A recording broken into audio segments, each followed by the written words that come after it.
आता एक एक परफॉर्मर इथे येईल आणि मी विनंती करतो आमच्या मान्यवर गेस्टना की त्यांना वाटेल तो प्रश्न त्यांना विचारावा. एक एक प्रश्न तुम्ही विचारा जे तुम्हाला वाटेल ते. पहिले परफॉर्मर येत आहेत. कोण येत असेल बरं? नहीं। यवतमाल से आने वाली सातारा तक जाने वाली मिर्जा एक्सप्रेस आज बिल्कुल सही समय पर डायरेक्ट प्लेटफॉर्म पर आ रही है। यात्रियों से निवेदन है कि वो अपनी बत्तीसी तान कर हंसने के लिए तैयार रहें। धन्यवाद।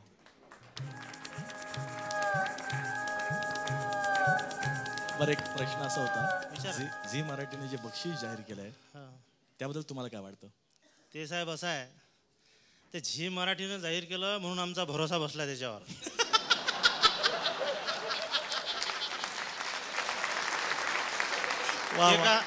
ते का शासनानं घोषित केलं असतं की आम्ही मेल्यावरच आमच्या घरी चेक गेला असता. वा, क्या बात आहे. तर जिवंतपणी कामी पडाल असं वाटते. आणखी काही? बस बस. मला मुलं बाळ विचारता की काय? नाही तर कवी म्हणून एखादी विशेषता या माणसाजवळ आहे, तर एखादी कमतरता असेल असं काही वाटलं असेल मला. ते भरपूर ऐकलंय. हां, ठीक आहे, फार छान होते. ठीक आहे. तर घेऊ देवाचं ना. तर कसं आहे पहा, एकानं मला विचारलं सरकार म्हणजे काय. एक माणूस चौकात उभा आणि सरकारला शिव्या देऊन राहिला. आमची विदर्भाची भाषा, यवतमाळ जिल्ह्याची भाषा, नेर परसोपनची भाषा. एक माणूस चौकात उभा सरकारले शिव्या देऊन राहिला. हे सरकार फालतू आहे, हे सरकार बकवास आहे, या सरकारच्या रिकाम्या जागेवर दंडे मारायला पाहिजे. एका कॉन्स्टेबलनं त्याला धरलं, म्हणे सरकारले शिव्या देतं, भारत सरकारले शिव्या देतं. अरे तो म्हणे नाही ना म्हणे भाऊ, मी तर अमेरिकेच्या सरकारले शिव्या देऊन राहिलो होतो. तो कॉन्स्टेबल म्हणे कोणतं सरकार फालतू आहे आणि कोणतं सरकार बकवास आहे मला माहीत नाही का म्हणे भाऊ. म्हणजे एवढी प्रसिद्धी मिळवण्यासाठी काय नाही करावं लागत माणसाले. ते एकानं मला विचारलं सरकार म्हणजे काय. मी 2 ओळीत उत्तर दिलं, जनतेले त्रास देते त्याचं नाव सरकार. जनतेले त्रास देते त्याचं नाव सरकार. रेल्वेचं तिकीट नगद आणि कापसाचे पैसे उधार. आणि देशाची परिस्थिती कशी झाली माहीत आहे. एका माणसाच्या घरी मुंग्या झाल्या. ते मारासाठी त्याला पावडर पाहिजे होती. तो दुकानात गेला.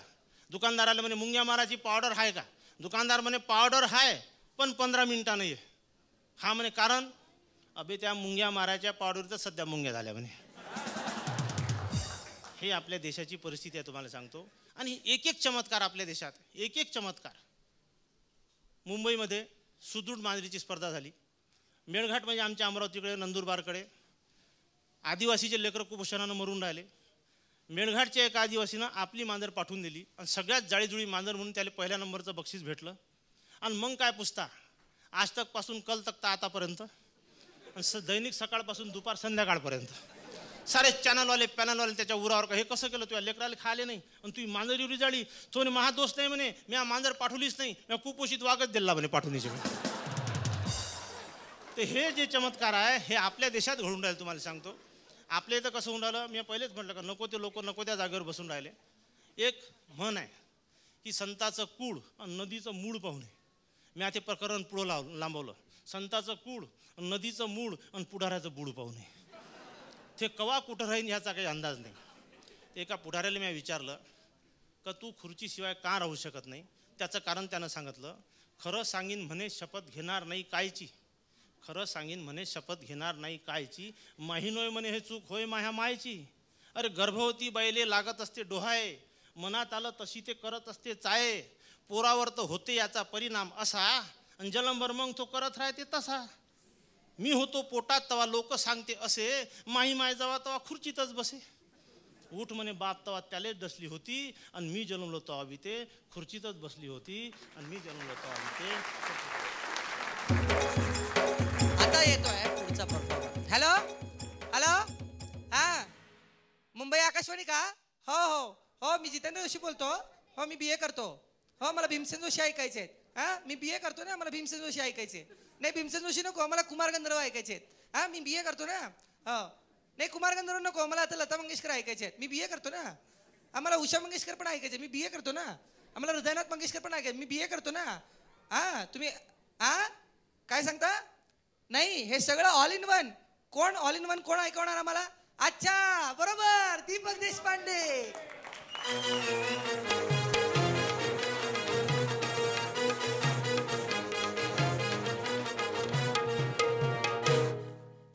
नमस्कार. परीक्षकांना इकडे बघायची सवय लागली. मी फॅन आहे तुमचा वा क्या बात आहे. आणि मी तुम्हाला भेटून ते सांगितलंय हो या अगोदरच. सांगितलेलं. मला नेहमी एक प्रश्न पडतो. हा आता भीती वाटते तुमच्यासमोर बोलायची. कुठल्या तरी कार्यक्रमात माझा पण आवाज ऐकवाल तुम्ही. तुम्ही इतक्या लोकांचे आवाज काढता, खऱ्या दीपक देशपांडेंचा आवाज कधी कोणाला ऐकायला मिळतो? खऱ्या दीपक देशपांडेंचा आवाज फक्त त्यांच्या बायकोला ऐकायला मिळतो. तिथं बसलेली आहे ती. मी फक्त अगं पण म्हणजे तिचा आवाज मोठा असतो, माझा बारीक असतो. तर धन्यवाद. माझा एक मित्र आहे, त्याला उलटं गाणं म्हणायची सवय. लिंबोणीच्या झाडामागे चंद्र झोपला का बाई, आज माझ्या पाडसाला झोप का ग येत नाही. तो उलटं म्हणतो, बोणीच्या लिबडा जागे मा द्रचंपला जोग इबा जा मडासला पाप जोग कात येही ना यगा पली झोट्यात रट्यात गोताईची काननानी वरवे पल्या जोगाई जाईजू टमी पण्या पाळ्यांच्या डो ते गाला तुम्ही गायन जा मडासला पा. असं म्हटल्यावर बाळ पाळण्यात राहील का ते? प्रत्येकाची गाणं म्हणायची एक विशिष्ट पद्धत असते. याचं अजून एक उदाहरण सांगतो. नाच रे मोरा आंब्याच्या वनात या बालगीताचा जर पोवाडा जर झाला तर तो असा होईल. मोर नाचायला लागलेला आहे,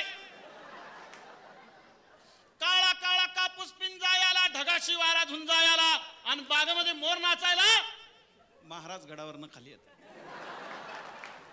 असं बालगीत म्हटलं तर लहान मुलं पळून जातील तुम्हाला सांगतो. पण लहान मुलांची सुद्धा विशिष्ट पद्धत असते गाणं म्हणायची. माझ्या बहिणीची मुलगी आहे, भाची माझी, ती गाणं म्हणते. मी तिला एकदा म्हटलं, काय ग वृषाली काय गाणं म्हणते सांग बरं. उभारली आणि गाणं म्हणायला सुरुवात केली. हले मान मान मान हले हले हले कुटनो कुटनो हले हले हले मान मान मान हले हले हले कुटनो कुटनो. ती बोबडं बोलते. हरे रामचा हले राम करून टाकलं. तुम्ही कुठल्याही लहान मुलाला गाणं म्हणायला सांगा, त्याची स्वतःची एक गडबड असते. त्याला सांगितलं ना, ए इकडे रे, अरे गाणं म्हण रे. नाही म्हणत गाणं, माझं मूड नाही आहे. अरे म्हण रे लवकर म्हणते. टिल्लू जोकर म्हण. टिल्लू जोकर राणीचं नोकर चोरून खातं पोळी साखर, राणी मारते चमचम चढ्या, टिल्लू मारते टुनटुन एवढंच. अरे एवढंच येते नाही रे, ते 4 ससे पिटुकले म्हणून दाखव ना. आमच्या बहीण म्हणू नको म्हणलं. तुला चॉकलेट देतो, चॉकलेट म्हण तू. नको, चॉकलेटने दात किडतात. अरे म्हण रे लवकर, ते 4 ससे पिटुकले म्हण. 4 ससे पिटुकले त्यांनी केले नाटुकले, नाटकाचे नाव काय? खाली डोकेवर पाय, पहिला ससा घसरला, दुसरा भाषण विसरला. टाळ्या वाजवू नका, विसरताय. दुसरा भाषण विसरला, तिसरा बसलेला पण चौथाला झोपून एवढंच येत. ते एवढंच ते सांगायची फार गडबड असते त्याची. हा जसा आवाज असतो ना, तसं आपल्याकडे टी व्हीवर, दूरदर्शनवर किंवा कुठल्याही चॅनलवर बऱ्याच वेळेला दक्षिण भारतीय शास्त्रीय संगीताचा कार्यक्रम असतो. आणि या कार्यक्रमाचं वैशिष्ट्य असं की व्हायोलिन आणि गाणं एकत्र चाललेलं असतं. पलीकडच्या खोलीत बसलेल्या माणसाला व्हायोलिन कधी वाजतं आणि गाणं कधी वाजतं कळतच नाही. मी तुम्हाला प्रात्यक्षिक करून दाखवतो, बघा तुम्ही. दक्षिण भारतीय शास्त्रीय संगीत.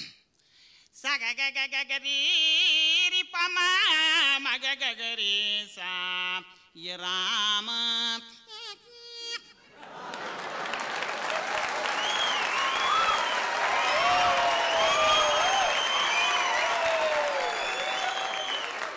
य राम य राम म रा म रा म रा म रा म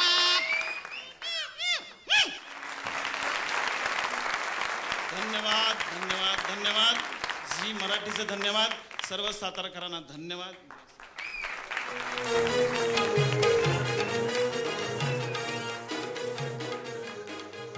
दोघांनी एकत्र स्ट्रगल केला आणि आज दोघेही महाराष्ट्रातले मोठे तारे झालेले आहात. आणि सांगायला अतिशय आनंद होतोय, केदारचं मूळ गाव हे सातारा आहे. केदार, झी मराठीतर्फे सगळ्या सातारकरांतर्फे सगळ्यांतर्फे तुला शुभेच्छा. साताऱ्यातला माणूस मुक्काम पोस्ट लंडन पर्यंत पोहोचला. याच्याही पुढे आणखी अशीच प्रगती होऊ देत. खूप छान छान सिनेमा बनवा. जोरदार टाळ्या एकदा भरत आणि केदारसाठी. आता येतोय पुढचा स्पर्धक. काय लिहिले बघा. तांबड्या मातीतला रांगडा पैलवान येतोय. वाघाची छाती, सिंहाची चाल, पाल तर चकित व्हाल. येतोय कोल्हापूरचा संतोष शिंदे.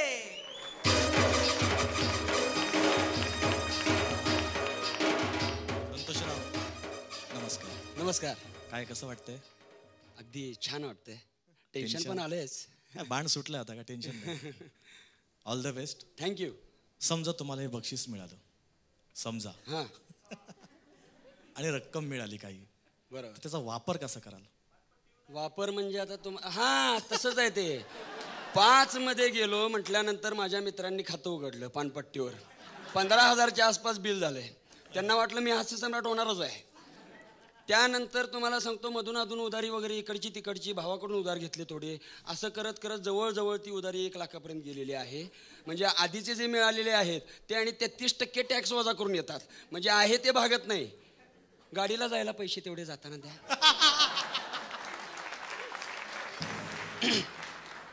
सुरू कर. पहिल्यापासून चित्रपटामध्ये आपण पाहत आलो की ते महादेवाचं मंदिर वगैरे असतं आणि त्यामध्ये हिरो नेहमी येतोच, काहीतरी बडबडतोय, भगवान तूने क्या किया वगैरे वगैरे. पण पिक्चर यांचा त्रास त्या महादेवाला. म्हणजे हा महादेव आणि कित्येक वर्ष चालू आहे. त्यामुळे हा महादेव प्रचंड वैतागला आणि म्हटलं आता मी वचपा काढणारच. पहिल्यांदा येतात आपले बिग बी बच्चन साहेब.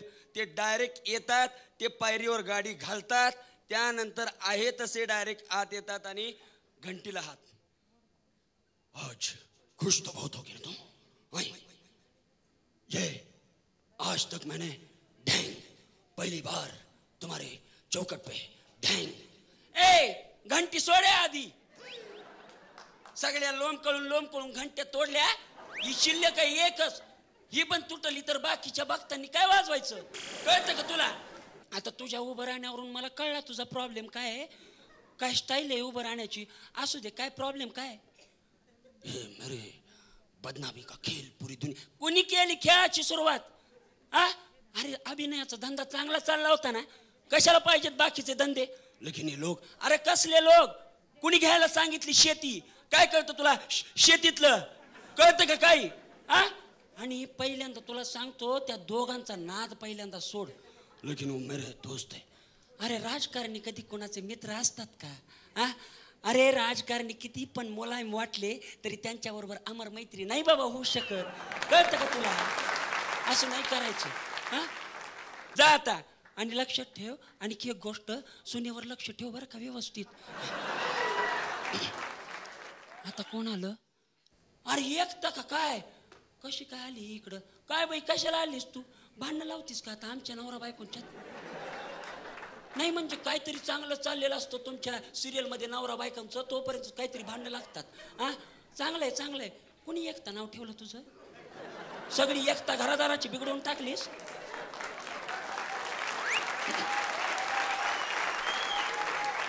नाही किती जळजळीत विषय घ्यायचे त्याला पण प्रमाण असतं ना. नाही जळजळीत म्हणजे आडनाव सुद्धा चुकीचंच आहे. कपूर नाही कापूर ठेवायला पाहिजे होतं. कसं कसं कसं तुला जमतं हे सगळं? अगं काय याचं लपडं त्याच्याबरोबर, त्याचं लपडं हिच्याबरोबर. त्यामुळं सगळा समाज बिघडू लागला ना. कळतं का तुला? अगं तुझ्या सिरियलमध्ये खऱ्या नवरा बायकोचं पण लपडच चालू आहे का काय असा भास होतो. कसं त्या तुळशीचं, अगं काय तुळशीची 4 लग्न लावली. अगं काहीतरी कॅरेक्टर म्हणून बेस काहीतरी ठेव ना त्याला. आता तर काय तुळशी पण बदलली. आता काय प्रॉब्लेमच नाहीये. असं करू नको बाई. बरं कशासाठी आली होतीस? काय करते? अगं अरे काय लोकेशन? अरे काय? अरे मला कशाला उचलताय? अरे काय काय चालवलं? काय लक्ष्मीचं देऊळ करायचंय मला उचलून बाजू वाटेल? अरे काय चालवलं? जातो बाबा.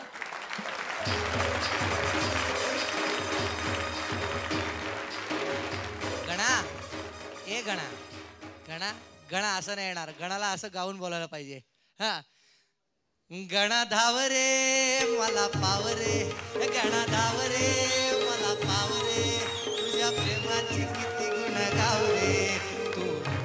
कामाला धाव रे. गणा होऊन जाऊ दे. काय गोष्टी गण्या जर म्हणलं माझे जोक सांगून बक्षीस ढापलं, माझा वाटा केव्हा देणार असं म्हणलं तर काय करणार तुम्ही? तरी मग मी येताना ना काका गण्या मला म्हटलं, लेका बेन्या माझं जोक सांगून बक्षीस मिळवलंयस, मला त्यातलं निम्म पाहिजे म्हणते काका. मी त्याला म्हटलं हे बघ म्हटलं त्यांनी 2 बक्षीस देणार आहेत म्हटलं. एक म्हणजे म्हटलं आपलं साधं म्हटला चेकचा एक कागद देणार आहेत म्हटलं साधा, आणि दुसरं म्हटलं नारळ देणार आहेत म्हटलं पाण्याचा भरला पट्टा. तुला काय पाहिजे घे, कागद घे किंवा नारळ घे. तर मला म्हणते मी नारळ घेणार म्हणते.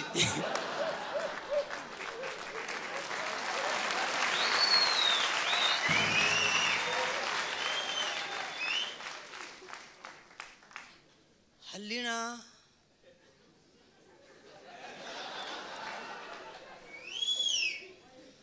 हल्ली सगळे म्हणजे असं मोबाईलच्या जगात सगळे ना मोबाईल भाषेतच बोलतात.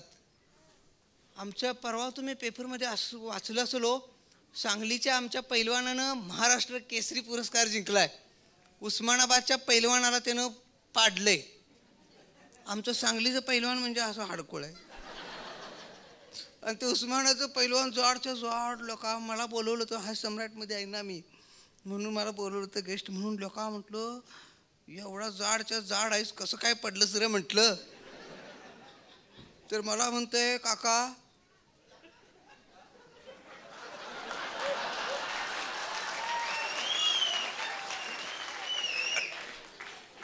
मला म्हणतोय मी पण कुस्ती जिंकलो असतो रे, खरं मला SMS कमी पडलं म्हणते.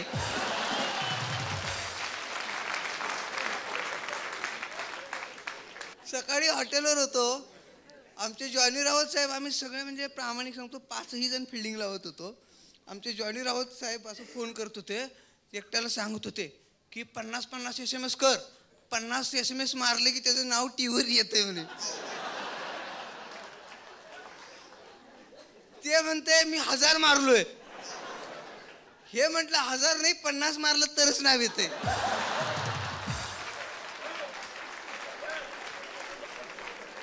ते बी शान म्हणते असं आहे बाय, मग आता मारतो म्हणते 50. आमच्याकडं अभिजित पाटील म्हणून एक कवी मित्र आहे, तो प्राध्यापक शेजारच्या वर्गात आहेत. आणि माझ्या वर्गातली ना सगळी मुलं त्याच्याच वर्गात जाऊन बसतात. म्हणजे मी किती चांगलं शिकवित असेल तुमच्या लक्षात आलं. म्हणलं बघूया तर म्हणलं काय शिकवतोय. माझ्या वर्गातली पोरं जातात तर वर्षभर एकच कविता पोराशनी शिकवतोय. काय सांगू बाई तुला जीव माझा भीतो, काय सांगू बाई तुला जीव माझा भीतो, आणि वेळी अवेळी मला त्याचा मोबाईल येतो. मोबाईलवर म्हणतो कसा बागेमध्ये जाऊ, मोबाईलवर म्हणतो कसा बागेमध्ये जाऊ, इनकमिंग आउटगोईंग सारी सारी घेऊ. जवळ मला घेत म्हणतो रेंजमध्ये येऊ.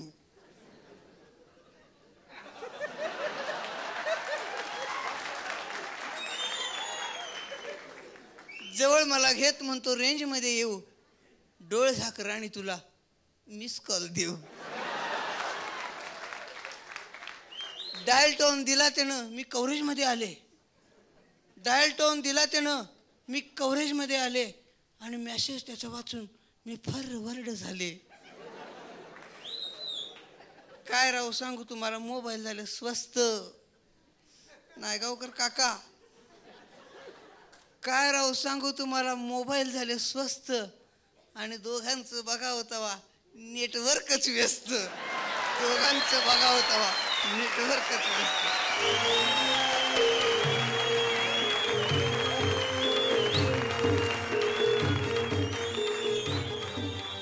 तर येतोय पुढचा परफॉर्मर तुमच्या आमच्या आवडत्या कार्यक्रमात, ज्याचं नाव आहे क्लोजअप. आता हसा मराठीत, आणि मराठीतून हसवण्यासाठी येतोय आपला पुढचा परफॉर्मर बाला. बाला काव काव.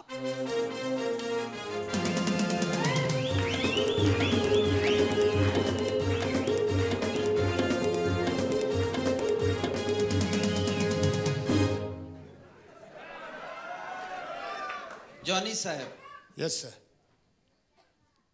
जर हास्य सम्राट झालात तर पुढचं प्लॅनिंग काय असेल? गरिबी दूर करेन. कशी? दुसऱ्यांची नाही, स्वतःची. धन्यवाद. मी बरेच कॅरेक्टर पकडत असतो आणि बऱ्याच कॅरेक्टरबद्दल बोलत असतो. सगळ्यात मोठा कॅरेक्टर म्हणजे मी ज्या कॉलनीमध्ये राहतो मुंबईमध्ये, ज्या सोसायटीमध्ये, त्या सोसायटीमध्ये एक कॅरेक्टर आहे, वॉचमॅन आमचा. एक दिवशी सकाळी सकाळी धावत पळत माझ्याकडे आला आणि मला म्हणाला, साहब आज रिक्षा बंद है. लो रिक्षा किधर बंद है? रिक्षा चालू है. साहब पेपर भी है, आज रिक्षा बंद है. लो आता 4 रिक्षा जाताना पहिल्या कुठे रिक्षा बंद आहे? साहब पेपर में है. लो कौन सा पेपर में आहे दिखाओ. पेपर उघडून पाहिला तर त्यात लिहिलं होतं, आज रक्षाबंधन आहे. एक प्रथा आहे आपल्या महाराष्ट्रामध्ये, भारतामध्ये, की मेलेल्या माणसाला वर्षातून आपण एकदा त्याच्या आठवणीत जेवणाचं ताट घराच्या कौलावर ठेवतो. तुम्ही साऊथमध्ये गेलात, नॉर्थमध्ये गेलात, दिल्ली पंजाबमध्ये गेलात तर ही प्रथा थोडी थोडी चेंज होते. काही लोक भिकाऱ्याला जेवण देतात, काही लोक गाईला देतात. आपल्या मुंबई महाराष्ट्रामध्ये आपण काय करतो, जेवणाचं ताट घराच्या कौलावर ठेवतो आणि कावळ्यांना हाक मारतो. त्याला आपण पितरी अमावस्या म्हणतो. आता पितरी अमावस्येच्या दिवशी आमच्या बालाने जेवणाचं ताट घराच्या कौलावर ठेवलंय. कावळ्यांना हाक मारायची स्टाईल बघा. काव काव काव काव. त्याचं काव काव की भैया बाहेर आला. का रे जनार्दनी काव का कर रहा है? ये काव का कहा है? ए भैया आज पितरी अमावस्या है ना? पतरी समोसा ये कौन से होटल में मिलता है? अरे पतरी समोसा नाही, पितरी अमावस्या. ते काय आमची जुनी लोक गचकली टपकली ना, त्यांच्यासाठी जेवणाचा ताट असा घराच्या कावल्यावर ठेवायचा. कावले तर जेवणाला टोच मारतात. भैया म्हणाला, हमारा भी बहुत लोग खत्म हो गया है, हमको भी ऐसा करना पड़ेगा. भैयाने सुद्धा घरातून जेवणाचं ताट आणलं, घराच्या कौलावर ठेवलं, स्वतः पण बाजूला बसला. आता भैया कावळ्यांना हाक मारतोय, त्याची स्टाईल वेगळी. अरे काव काव, आ जाओ हमको ड्यूटी पे जाना है भाई. काव काव. त्याचं काव काव ऐकून बाला बाहेर आला. जे आला भैया चपरावर काय करतो? कावले नाही आले. भैया म्हणाला, आएगा जरूर, हमारा यूपी बहुत दूर पड़ता, अकेला नहीं आएगा, पूरा खानदान को लेके आएगा. अरे काव काव, आना है तो आओ, नहीं तो सब मिलके भाड़ में जाओ. Thank you. धन्यवाद.